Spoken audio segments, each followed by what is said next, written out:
इश्क है तुमसे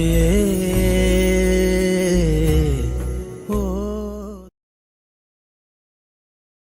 हेलो अस्सलाम वालेकुम व्यूअर्स, आज हम रिव्यू करेंगे ड्रामा सीरियल सुन मेरे दिल के एपिसोड नंबर 30 को।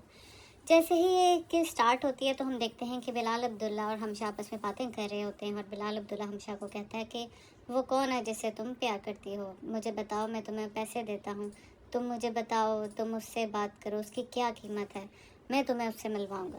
तो आगे से हमशा नाम ले लेती है, मैं वो कोई नहीं बल्कि बिलाल अब्दुल्ला है। ये बात सुन के बिलाल अब्दुल्ला हंसना शुरू कर देता है और इस बात को हंसी में ही टाल देगा। इसके बाद हम देखते हैं कि हमशा काफ़ी खामोश हो जाती है, उसको ये बात पसंद नहीं आती कि वो उसका मजाक बना रहा होता है। इसके बाद हम देखेंगे कि दूसरी जानिब सदफ़ वापस अपने घर आ रही होती है। सदफ़ को रास्ते में सब कुछ याद आ रहा होता है कि अमार ने मेरे साथ अच्छा नहीं किया। अमार की साबका सहेली उसके पीछे फिर से पड़ गई है, उसको अपने कंट्रोल में कर रही है ताकि वो सदफ़ को तलाक दे दे।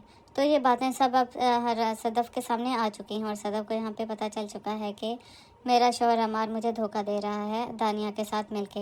ये सब अपना वो पिछली बातें याद कर रही होती है और उसके बाद उसे बिलाल अब्दुल्ला की भी बातें सब याद आती हैं कि बिलाल अब्दुल्ला उसको कहता है कि तुम दोनों ने आप शादी करके एक दूसरे को ना सिर्फ मोहब्बत दी बल्कि शक दिया है, एक दूसरे को कोई यकीन कुछ भी नहीं दिया बल्कि एक दूसरे को धोखा ही दिया है। इसके बाद सदफ़ को अब रियलाइज़ हो रहा है कि उसने बिलाल अब्दुल्ला का प्रपोज़ल रिजेक्ट करके उससे बहुत बड़ी गलती हो गई है। फिर हम देखते हैं कि सदफ़ को उसके छोटे भाई की कॉल आ जाती है ज़ावियार की और वो पूछता है कि तुम कहाँ हो, क्या तुम भूल गई हो कि मैंने सुबह अमेरिका जाना है, तो तुम कब तक आओगे। तो आगे से सदफ़ उसे उसको जवाब देती है कि तुम फिक्र मत करो, मैं थोड़ी देर तक घर आ जाती हूँ। उसके बाद वो ज़ावियार कहता है कि जी अम्मी से बात करो। तो वो अम्मी से जब बात करती है तो कहती है कि अम्मी मैं थोड़ी देर तक घर आ रही हूँ क्योंकि अब मेरी नज़रों में सब कुछ क्लियर हो गया, मुझे पता चल चुका है कि वो मुझे धोखा दे रहा है दानिया के साथ मिलके और मैं अब उसके साथ मज़ीद नहीं रह सकती। ये बात ख़त्म करने के बाद सदफ़ अपने हाथ से अंगूठी उतार के फेंक देती है जो कि उसको अमार ने दी होती है। उसके बाद वो बहुत गमगीन होती है, रोती है और बहुत ज़्यादा सोचती है कि अब मुझे क्या करना चाहिए, मुझे क्या स्टेप्स लेने चाहिए। वो हम यहाँ देखते हैं कि सदफ़ काफ़ी इमोशनल है, काफ़ी उसको अनकंट्रोलेबल है क्योंकि उसको बिल्कुल भी यकीन नहीं आ रहा कि उसको धोखा मिला है। अगले ही हम सीन में देखते हैं कि बिलाल अब्दुल्ला और हमशा बातें कर रहे होते हैं और हमशा उसे खुदाफिज कह के जा रही होती है। यहाँ पे बिलाल अब्दुल्ला हमशा को रोक लेगा और कहेगा कि वो कौन है जो इन दोनों के दरमियान आया है, किसकी वजह से इन दोनों में इख्तलाफ आया। तो यहाँ पे हम देखते हैं कि हमशा बिलाल अब्दुल्ला को बता देती है कि वो कोई और नहीं दानिया हमारे कॉलेज में हमारे साथ पढ़ती थी, उसने ही हम दोनों वही इन दोनों के दरमियान आई है, इन दोनों को चीट किया। पहले वो अमार से प्यार करती थी लेकिन बाद में उसकी शादी हो गई और वो कनाडा चली गई, लेकिन अब वो तलाक लेके कनाडा से वापस आ गई और अमार को भी फोर्स कर रही है कि तुम सदफ़ को तलाक दे दो ताकि वो दोनों आपस में शादी कर लें। ये सब कुछ बिलाल अब्दुल्ला को बता देती है और यहाँ पे बिलाल अब्दुल्ला को पता चल चुका है कि उन दोनों में इख्तलाफ की वजह मैं नहीं बल्कि वो एक लड़की दानिया है।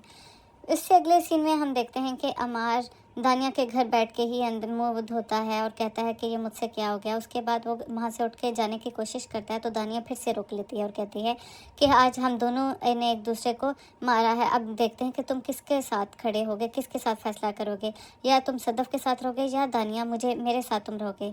आज तुम्हारे प्यार का सबूत मुझे पता चल जाएगा कि तुम किसके साथ हो। यहाँ पे हम देख रहे हैं कि अमार फिर से बहुत ज़्यादा मेंटली डिस्टर्ब हो चुका है और वो दानिया को कहता है कि प्लीज़ मुझे अभी फ़िलहाल यहाँ से जाने दो। और वो दानिया उसको कहती है कि ठीक है तुम यहाँ से चले जाओ और अब मज़ीद एक ही बार फ़ैसला करना क्योंकि दो कश्तियों का मुसाफिर कहीं भी मंजिल पे कभी भी नहीं पहुँच सकता। उसके बाद हम देखते हैं कि अमार जो है वहाँ से चला जाता है। उसके बाद हम अगले ही सीन में देखते हैं कि अमार अपने घर वापस आ जाता है और देखता है कि वहाँ पे गार्ड मौजूद नहीं होता और वो अपने घर के मुलाजिम से पूछता है कि वो गार्ड कहाँ गया। तो कहता है कि वो घर यहाँ से ड्यूटी से घर चला गया है।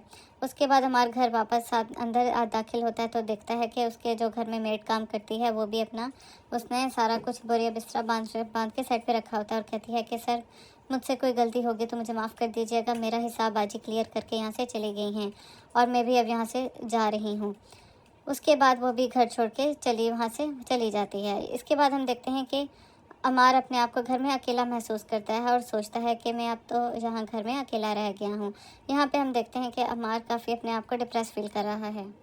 इससे अगले सीन में सदफ़ अपने घर आ जाती है और कहती है कि मैं अम्मी घर आ गई हूँ, 1 सेकंड रुके, मैं अपना सामान भी लेकर आती हूँ। सदफ़ घर में दाखिल हो जाती है और उसे उसकी माँ इतने उसके सामान के साथ देख के हैरान हो जाती है और पूछती है कि तुम हमेशा के लिए घर छोड़ आई हो।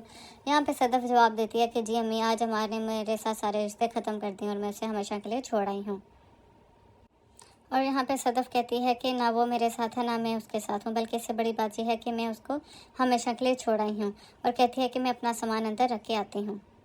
यहाँ पे हम देखते हैं कि सदफ़ की माँ भी काफ़ी परेशान हो जाती है क्योंकि उसकी बेटी घर छोड़ के आ गई है। इसके अगले सीन में हम देखते हैं कि हमशा अपने घर में सोई होती है, इतने में उसके घर की बेल बजती है तो वो देखती है कि अमार आया है। उसे पता चल जाता है कि अमार ने सदफ़ को खो दिया है, इसलिए वो इससे मशवरा लेने आया है। सदफ़ अमार को घर के अंदर दाखिल करती है, उसे कहती है कि क्या तुम कॉफ़ी पियोगे। वो कॉफ़ी बनाने चली जाती है और यहाँ पे अमार घर के अंदर दाखिल होता है और कहता है कि वो मुझे छोड़ के चली गई है, मैं अब अकेला हो गया हूँ। तो यहाँ पे हमशा काफ़ी हैरान हो जाती है और कहती है कि तुम मुझे एग्जैक्ट बताओ कि हुआ क्या। तो यहाँ पे अमार उसको बताता है कि पहले उसने दानिया को थप्पड़ मारा, फिर दानिया ने उसको थप्पड़ मारा, उसके बाद मैं उन दोनों के दरमियान आ गया और वहाँ से सदफ़ मुझे हमेशा के लिए छोड़ के चली गई और ये कह के गई कि तुम मेरे आंसू में डूब चुकी हो और आज मैं तुम्हें छोड़ के हमेशा हमेशा के लिए जा रही हूँ। यहाँ पे ये हमशा ये सारी बातें सुन के हैरान हो जाती है और उसे कहती है कि यू ब्लडी प्ले बॉय। उसके बाद अमार कहता है कि तुम मेरी मदद करो उसको राज़ी करने में। यहाँ पे हमशा भी काफ़ी हैरान है और वो उसको कहती है कि तुम्हें ये सब कुछ करने से पहले सोचना चाहिए था, ना तुम्हें दानिया से कोई कांटेक्ट रखना चाहिए था, ना कुछ। ये सब कुछ हमशा उसको अमार को बता देती है कि तुम्हें ये सब कुछ नहीं करना चाहिए था। इसके बाद हम आगे मज़ीद देखते हैं कि सदफ़ की माँ उसके कमरे में दाखिल होती है और कहती है कि क्या तुम उसे हमेशा के लिए छोड़ाई हो या तुम उससे तलाक ले लोगी। तो यहाँ पे सदफ़ काफ़ी परेशान होती है और चुप कर जाती है और कहती है कि मुझे थोड़ा वक्त दें, मैं थोड़ी देर अकेला रहना चाहती हूँ। इसके बाद हमें देखने को मिलता है कि हमशा काफ़ी समझाती है अम्मार को कि तुम उससे माफ़ी मांग लो, क्योंकि उसको पता है कि अगर सदफ़ ने इससे अलहदगी कर ली तो वो बिलाल अब्दुल्ला के पास दोबारा जा सकती है। इससे अगले सीन में हम देखते हैं कि सदफ़ और उसकी माँ ज़ावियार को एयरपोर्ट पे ड्रॉप करने आते हैं क्योंकि वो अमेरिका जा रहा है। तो यहाँ बिलाल अब्दुल्ला सदफ़ से पूछता है कि आप कैसी हैं। तो आगे से सदफ़ जवाब देती है कि मैं ठीक हूँ और पहले से काफ़ी ठीक हूँ और कल तक और ज़्यादा बेहतर हो जाऊँगी। उसके बाद वो ज़ावियार को उधर ड्रॉप करते हैं और वहाँ से सदफ़ और उसकी माँ घर वापस आ जाते हैं। इसके बाद हम नेक्स्ट एपिसोड में देखते हैं कि सदफ़ अब इस बात का इजहार कर देती है अपनी माँ से कि मुझसे बिलाल अब्दुल्ला का प्रपोज़ल ठुकरा के गलती होगी। इसके बाद हम नेक्स्ट एपिसोड में देखते हैं नंबर 31 के स्टार्ट में हम देखते हैं कि सदफ़ और उसकी माँ एयरपोर्ट से ज़ावियार को छोड़ के वापस आ रहे होते हैं और आपस में डिस्कशंस कर रहे होते हैं। तो यहाँ इसकी माँ सदफ़ को कहती है कि मैंने आज नोटिस किया है कि तुम बिलाल अब्दुल्ला से आज बड़े मुख्तलिफ़ अंदाज से बात करी थी, देख के अच्छा भी लगा, लेकिन थोड़ा बहुत महसूस भी हुआ कि तुम उधर काम करती हो तो तुम्हारा उसके बारे में जो रवैया है वो अब बदल गया है और तुमने कल से मज़ीद बेहतर होने का फ़ैसला भी किया है। ये बातें सुन के आगे से सदफ़ जवाब देती है, कहती है कि अभी आप शुक्र करें कि मैंने ये नहीं कह दिया कि मुझे उसका प्रपोज़ल रिजेक्ट करके अफसोस हो रहा है। यहाँ पे हम देखते हैं कि सदफ़ को काफ़ी अफसोस हो रहा है कि उसने बिलाल अब्दुल्ला के फ़ैसले को रिजेक्ट करके बहुत बड़ी गलती कर दी है। इसके बाद हम देखते हैं कि उसकी माँ सोच रही होती है कि ये ऐसा क्यों बोल रही है और कहती है कि ये ज़रूर सोचना कि लड़ाई में अपने शोर से इतने आगे मत निकल जाना कि उसे तुम हमेशा के लिए छोड़ दो। यहाँ पे हम देखते हैं कि सदफ़ की माँ ये चाहती है कि ये अब अमार को ना छोड़े और उसके साथ ही रहे। यहाँ पे हम देखते हैं कि सदफ़ और उसकी माँ घर आते हैं तो सदफ़ को मैसेज आता है कि I saw new Sadaf today, hope nothing wrong between you and your husband. Bilal Abdullah का मैसेज आता है, कहता है कि मैंने आज नहीं सदफ़ को देखा है, आई होप कि आपके और आपके शोहर के दरमियान कुछ गलत ना हो और सब अच्छा रहे। इसके बाद सदफ़ की माँ उसको कहती है कि नाश्ता करोगी। तो सदफ़ कहती है जी आप मुझे नाश्ता बना दें। उसके बाद हम देखते हैं कि सदफ़ की माँ कहती है कि क्या तुम वाकई ही उससे तलाक ले लोगी। तो इसके बाद सदफ़ कुछ थोड़ी देर सोचती है और उसके बाद जवाब देती है कि तलाक क्या है, इसे कैसे अपनाना होता है, ये कैसे लेते हैं। अगर इस तलाक का मतलब एक दूसरे से अलग होना है तो हाँ मैंने उससे तलाक ले ली है, मैंने उसको छोड़ दिया हमेशा हमेशा के लिए। तो यहाँ उसकी माँ कहती है कि तुम सदफ़ क्या बात कर रही हो, क्यों ऐसे कह रही हो। उसके बाद सदफ़ कहती है कि अम्मी ये हमेशा लड़कियों के साथ ही क्यों होता है, लड़कियों को हमेशा कॉम्प्रोमाइज़ अपने घर में ही क्यों करना पड़ता है। मैं अब उसको हमेशा के लिए छोड़ आई हूँ और उसके पास कभी भी नहीं जाऊँगी क्योंकि उसने मेरे साथ बेवफाई किया है। ये सुनने के बाद सदफ़ अपने कमरे में चली जाती है और उसकी माँ नाश्ता बना के उसको देने चली जाती है और उसको जाके समझाती है कि अगर तुमने तलाक लेने का फ़ैसला ले ही लिया तो मैं तुम्हें कभी भी नहीं रोकूंगी। और साथ ये भी कहती है कि किसी दूसरे मर्द के आश्रय में आके अपने शोहर को नहीं छोड़ना चाहिए। ये बात सुन के सदफ़ फिर से ऊंचा ऊंचा रोना शुरू कर देती है और कहती है कि क्यों लड़की को ही क्यों सेक्रीफाइस करना पड़ता है अपना घर बनाने के लिए, जबकि घर बनाना 2 लोगों की जिम्मेदारी होती है। इसके बाद हम देखते हैं अगले सीन में कि अमार दोबारा से दानिया को फ़ोन करता है, लेकिन दानिया फ़ोन नहीं उठा रही।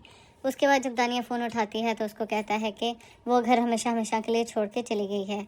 तो आगे से दानिया पूछती है कि क्या तुमने उससे तलाक भी दे दी है। तो आगे से अमार कहता है कि नहीं, मैं उसे कभी भी नहीं छोड़ूंगा। ये सुन के दानिया फ़ोन रख देती है। उसके बाद अमार कॉन्टीन्यूसली उसे फ़ोन करता रहता है, लेकिन दानिया फ़ोन नहीं उठाती। दानिया की फ़ोन ना उठाने पे अमार गुस्से में आ जाता है और दानिया के घर आ जाता है और कहता है कि तुम मेरा फ़ोन क्यों नहीं उठा रही। यहाँ पे हमें देखने को मिलता है कि दानिया कहती है कि तुम ये आज शोहरों की तरह क्यों बात कर रहे हो। मैं तुमसे अब तभी सारे ताल्लुक़ कायम करूँगी, तुम्हारी बीवी भी बन जाऊँगी, लेकिन तुम्हें उसके लिए उसको सदफ़ को छोड़ना पड़ेगा। इसके बाद हम देखते हैं कि अगले ही दिन सदफ़ ऑफिस आती है अपने डॉक्यूमेंट्स उठाने के लिए और फ़ैसला कर लेती है कि मैं यहाँ से लाहौर जाके ही जॉब करूँगी। यहाँ पे वो देखते हैं हम कि काफ़ी खुश है और वो हमशा को कहती है कि मैं तुम्हारे पास आई हूँ, चाय नहीं पिलाओगी आज। तो वो दोनों वहाँ पे चाय पीते हैं और अच्छे तरीके से एक दूसरे से बातचीत करते हैं। यहाँ वो हमशा से पूछ रही होती है कि तुम्हारा क्या बना, तुम्हारे जिस फियांसे का, या तुम जिससे प्यार करती थी। तो आगे से हमशा जवाब देती है कि वो किसी और से प्यार करता था और उसकी उनसे शादी होगी, इसलिए अब मेरा उससे कोई ताल्लुक़ नहीं रहा। इसके बाद हम देखते हैं कि सदफ़ का ऑफिस में लास्ट डे होता है, तो वो उधर अपने डॉक्यूमेंट्स वगैरह क्लियर करती है और लाहौर जाने का फ़ैसला कर लेती है और वहाँ से घर वापस आ जाती है। उसका आज ऑफिस में आखिरी दिन होता है। इसके बाद हम देखते हैं कि अमार भी ऑफिस नहीं जाता और दानिया को बताता है कि आज उसका ऑफिस में आखिरी दिन होगा, इसलिए आज मैं ऑफिस नहीं गया। और इसके बाद दानिया को कहता है कि मैं उसे मुंह तोड़ जवाब दूंगा। तो दानिया आगे से उसको कहती है कि तुम क्या करोगे। तो उसको कहता है कि मैं तुमसे शादी करूँगा ताकि मैं उसको जला सकूँ, उसको तड़पा सकूँ। ये सुनने के बाद दानिया कहती है कि नहीं, मैं तुम्हारी बीवी तो बन जाऊँगी, लेकिन उसके लिए तुम्हें पहले उसको छोड़ना होगा। यहाँ पे अमार कहता है कि मैं उसे कभी भी नहीं छोड़ूंगा और तुम्हें भी साथ रखूँगा। यहाँ पे दानिया उसे तंग आके कहती है कि तुम फिर मेरा भी पीछा छोड़ दो और मैं यहाँ पे भी तुम्हें आने की ज़रूरत नहीं है। उसके बाद वो इन दोनों की आपस में नोक-झोंक हो जाती है। उसके बाद हमें देखने को मिलेगा कि अगली एपिसोड में हमशा के कहने पे अमार दोबारा से सदफ़ के पास वापस आ जाता है उसे माफ़ी मांगने के लिए, लेकिन सदफ़ कहती है दिस इज़ एब्सोल्युटली ओवर। अब अगली एपिसोड में हमें देखने को मिलेगा कि क्या सदफ़ अमार को हमेशा हमेशा के लिए छोड़ देगी या अपना फ़ैसला तब्दील कर लेगी। जानने के लिए देखिए अगली किस्त।